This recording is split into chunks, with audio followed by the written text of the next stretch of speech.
Felizmente, eu quero aplaudir publicamente, até agora, o presidente da Câmara, Hugo Mota, o mesmo que entendeu a gravidade da injustiça que se cometia contra o Glauber e disse que vai dar um prazo para haver um entendimento em relação ao absurdo que é tentar caçar o mandato do Glauber, que é um deputado combativo e que apenas reagiu, tomado por emoção, a uma ofensa continuada de um cara desqualificado que veio aqui na Câmara para provocá-lo também.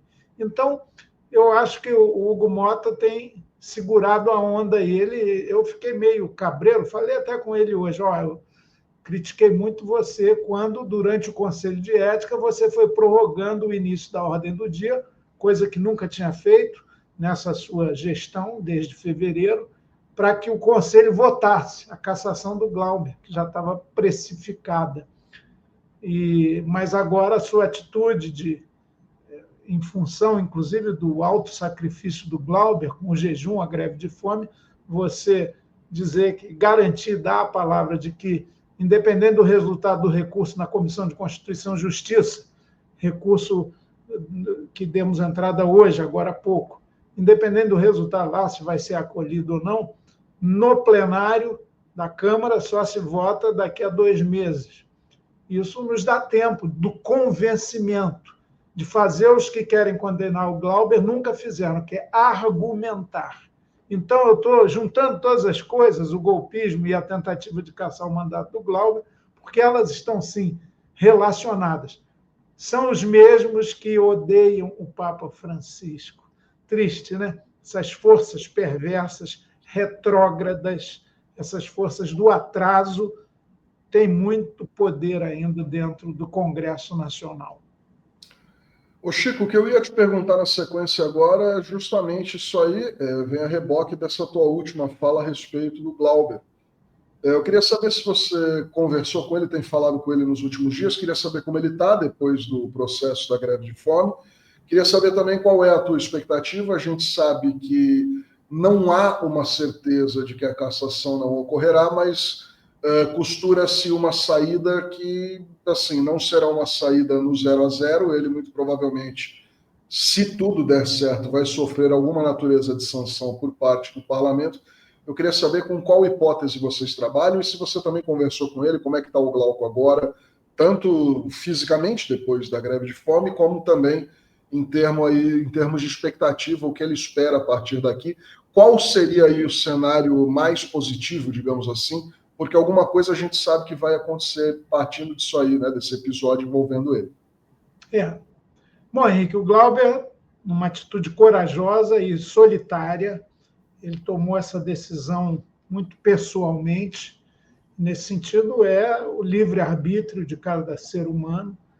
Como forma de protesto, ele assistiu quieto aquelas 6 horas de sessão do Conselho de Ética, onde os promotores da sua cassação não apareceram, senão para encerrar a discussão. Foi vergonhoso. E o relator não comentou nada depois de ouvir todo o nosso questionamento muito substantivo em relação ao seu relatório e à sua conclusão pela cassação. Foi uma sessão patética. Faltou ética e decoro naquela sessão do Conselho de Ética e Decoro Parlamentar.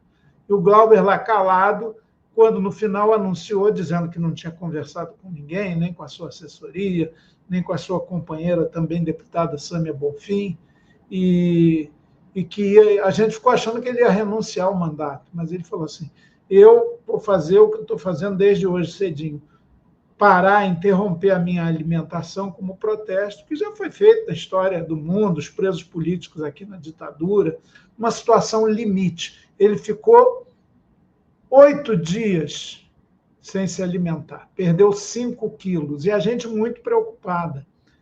E o Hugo Mota também, sensibilizado, chamou o Lindbergh, que é o líder do PT, a Sâmia Bonfim, que é deputada e esposa do Glauber, e a partir de contatos também da Gleisi Hoffmann, ministra das Relações Institucionais, ele tratou de encontrar um acordo e postou na sua rede social, o Hugo Mota, que tinha proposto garantido ao Glauber e a todos nós do PSOL que o julgamento do plenário, independente do resultado do recurso na Comissão de Constituição e Justiça, só se daria 60 dias depois, não ia colocar de imediato, como se aventava, né?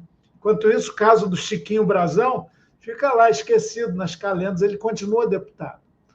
Tá bom, foi para a direita, está dizendo, vocês não reclamaram do Chiquinho Brazão ir para a prisão domiciliar. Caramba, ele está com laudo médico de graves problemas cardíacos. Pode ter um colapso a qualquer momento, e o atendimento onde ele estava não era adequado. Então, está correto, sim, a gente não deseja a morte dos nossos adversários. E todo preso tem que ter um tratamento digno e humano.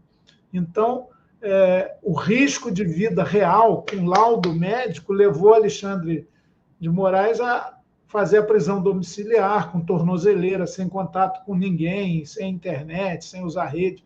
Então, eles querem que a gente reclame disso. Agora, nós somos os únicos que cobramos insistentemente que o caso do Chiquinho Brazão, que estava na mesa do do Arthur Lira, e agora está na mesa do Mota, vá para plenário. Mas eles poderiam acelerar o caso do Glauber. Agora a gente tem esse prazo e, do ponto de vista das expectativas, a gente tem sentido que muita gente, inclusive o líder do PL, o Sóstenes, diz, não, pena de cassação de mandato é pesada demais, a proporcionalidade não existe. Bom, dos 200 e tantos casos que foram para o Conselho de Ética desde que ele foi instituído, 2001, 200 e poucos foram para o arquivo e só houve 5 ou 7 casos de representação contra deputados por agressão física. E nenhum resulta em cassação, inclusive do Jair Bolsonaro, que deu um safanão, um soco na barriga do Randolph, quando foi lá querer barrar uma comitiva de deputados que visitava o quartel da Polícia do Exército na Barão de Mesquita, no Rio de Janeiro, que foi, durante a ditadura, um centro terrível de torturas do DOI-CODE. Tinha até know-how de tortura para exportar para outras ditaduras, no Uruguai, na Argentina, no Chile. Um horror total. Bom, Bolsonaro foi lá para defender a incolumilidade do Exército na cabeça dele. Ele é um defensor da tortura. Ele falou, o livro de cabeceira dele era do Ustra, que foi o grande chefe da tortura no Brasil.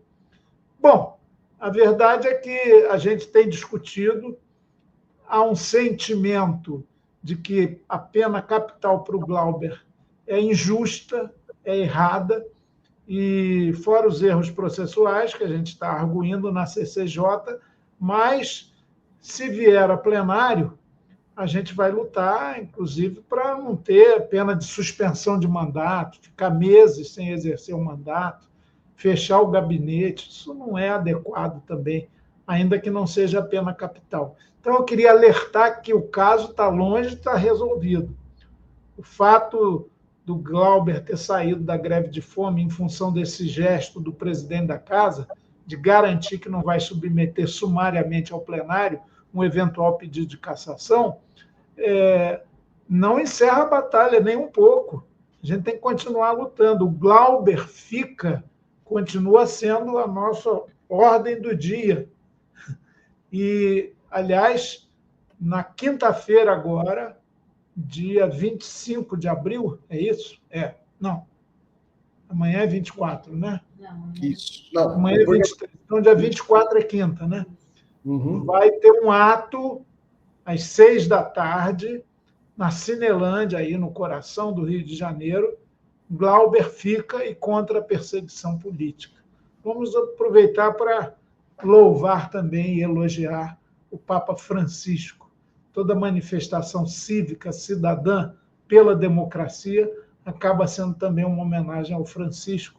E o centro é isso. Glauber fica, por favor, avisem, todo mundo dá sua contribuição indo lá na Cinelândia depois de amanhã, às 6 da tarde.